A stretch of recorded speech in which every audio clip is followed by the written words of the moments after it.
Now, James, you've got a fantastic dish for us. It's going to warm us up.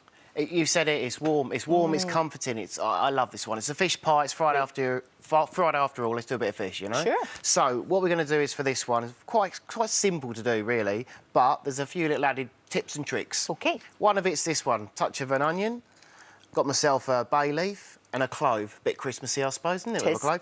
This is just going to stud into the onion. Oh. OK, and then we're going to grab some fish stock. Yeah. Into the pan it goes, OK, and we're going to poach the fish off, very, very simply. So in that goes there, and then we've got some fish. Now, talking of fish, it's up to you. OK. I've got smoked haddock and coley. You can use hake, you can use ling. I like sustainable seafood, yeah? And I like to put that in. Sure. Now, obviously, look what the supermarket's got, or the wet fishmonger, that's brilliant, that kind of thing. I love going to your fishmonger, your local fishmonger, doesn't it? Support them. Support them and also support the seafood that's in our waters. Absolutely. That's what I like. OK, right. Look, that goes in there.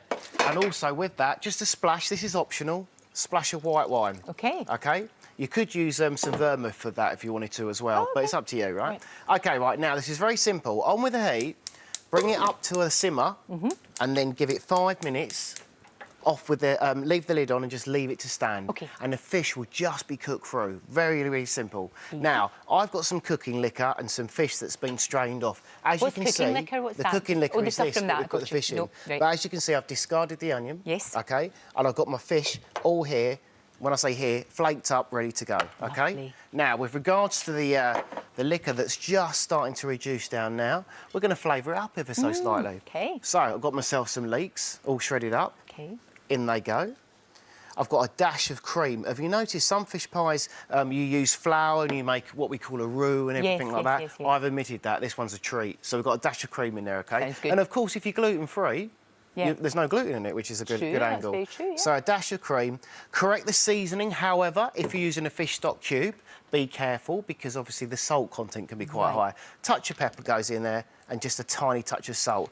As another little thing as well, Dijon mustard. Oh, I love Dijon mustard. Just a smidge. Gives it a wee kick. Just a smidge, exactly. It really does bring it all together. OK, right. Now, I'm up in the heat. Yep. That's all coming together, looking good, bubbling along. Now, with regards to what else you want to put into your fish pie, we've got some eggs, for example. Okay. I think this adds a nice bit of creaminess and works very well with it. They're lovely eggs, lovely yellow yolks. Beautiful, beautiful eggs. So, nice little bit of that goes in there as well. One more in with that.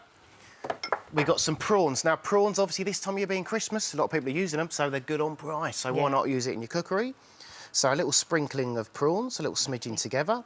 And just as my sauce is coming together now, just because it's towards the end of it, I wouldn't do it any earlier at all, I've got some chives. All chopped up. They'd lose their colour if I put them in before, and you want that intense flavour. So, bam, in they go. Cool.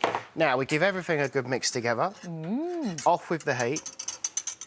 And we're going to pour this liquor all over, OK? Ooh, and we just want to fill it up, OK? Make sure you get your leek pieces in there and just spread it out. Yeah. A little bit more. And then onto the mashed potato. Now, just quickly, if you want nice, smooth mash, I recommend treating yourself to one of these. Potato ricer.